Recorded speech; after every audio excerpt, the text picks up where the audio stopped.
ಗದಗ ಜಿಲ್ಲೆ ಶಿರಹಟ್ಟಿ ಪಟ್ಟಣದಲ್ಲಿ ಇತ್ತೀಚೆಗೆ ಆರೋಗ್ಯ ಮತ್ತು ಕುಟುಂಬ ಕಲ್ಯಾಣ ಇಲಾಖೆ ವತಿಯಿಂದ ತಾಲೂಕಾ ಆಸ್ಪತ್ರೆಯ 100 ಹಾಸಿಗೆ ಅಭಿವೃದ್ಧಿ ಹಾಗೂ ಇತರೆ ಕಾರ್ಯಕ್ರಮಗಳ ನಿಮಿತ್ತ ಶಂಕುಸ್ಥಾಪನೆ ಸಮಾರಂಭ ನೆರವೇರಿತು. ಈ ಕಾರ್ಯಕ್ರಮದ ಉದ್ಘಾಟನೆಗಾಗಿ ಹೆಲ್ತ್ ಮಿನಿಸ್ಟರ್ ದಿನೇಶ್ ಗುಂಡೂರಾವ್, ಜಿಲ್ಲಾ ಉಸ್ತುವಾರಿ ಸಚಿವ ಎಚ್.ಕೆ. ಪಾಟೀಲ್, ಶಾಸಕ ಚಂದ್ರು ಲಮಾಣಿ ಸೇರಿದಂತೆ ಇತರೆ ಗಣ್ಯಮಾನ್ಯರು ಆಗಮಿಸಿದ್ರು. ಈ ವೇಳೆ ಭಾಷಣ ಆರಂಭಿಸಿದ್ದ ಎಕ್ಸ್ ಎಂಎಲ್ಎ ರಾಮಣ್ಣ ಲಮಾಣಿ ಎಡವಟ್ಟು ಮಾಡಿಕೊಂಡ ವಿಡಿಯೋ ಇದೀಗ ವೈರಲ್ ಆಗ್ತಾ ಇದೆ. ತಾಲೂಕಿನ ಜನತೆ ಇದರ ದುರುಪಯೋಗ ತಗೊಳ್ಳಿ ಅನ್ನುವಂತ ಮಾತನ್ನು ಹೇಳಿ ಎಲ್ಲ ಈಗ ಆರೋಗ್ಯ ಇಲಾಖೆ ಹಾಗೂ ನಮ್ಮ ಸಾರಿ ಇದರ ಸದುಪಯೋಗ ತಗೊಳ್ಳಿ ಅನ್ನುವಂತ ಮಾತನ್ನು ಹೇಳಿ ಇವತ್ತ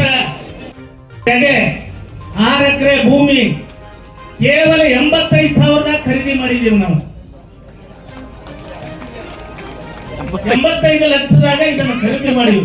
ಬಹುಶಃ ಈಗ ಏನ್ ರೇಟ್ ನಡೆದಾವ ಅಂದ್ರ 1 ಕೋಟಿ ಈಗ ನಡೆದಾವ. ಶಿರಹಟ್ಟಿ ಜನತೆ ಇದರ ಸದುಪಯೋಗ ಮಾಡಿಕೊಳ್ಳಿ ಎನ್ನುವ ಬದಲು ದುರುಪಯೋಗ ಮಾಡಿಕೊಳ್ಳಿ ಎಂದಾಗ ಪಕ್ಕದಲ್ಲಿದ್ದ ಕಾಂಗ್ರೆಸ್ ಪಕ್ಷದ ಮುಖಂಡರಾದ ಸುಜಾತಾ ದೊಡ್ಮನಿ ದುರುಪಯೋಗ ಅಲ್ರಿ ಸದುಪಯೋಗ ಎಂದಾಗ ಸ್ವಾರಿ ಅಂತ ಕೇಳ್ತಾ ಸದುಪಯೋಗ ಎಂದಿದ್ದಾರೆ.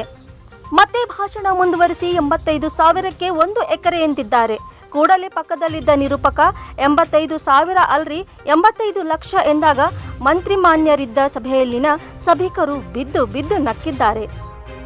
ತಾಲೂಕಿನ ಜನತೆ ಇದರ ದುರುಪಯೋಗ ತಗೊಳ್ಳಿ ಅನ್ನುವಂತ ಮಾತನ್ನು ಹೇಳಿ ಎಲ್ಲ ಈಗ ಆರೋಗ್ಯ ಇಲಾಖೆ ಹಾಗೂ ನಮ್ಮ ರೈಸ್ ಆಫ್ ನ್ಯೂಸ್ ಶಿರಹಟ್ಟಿ.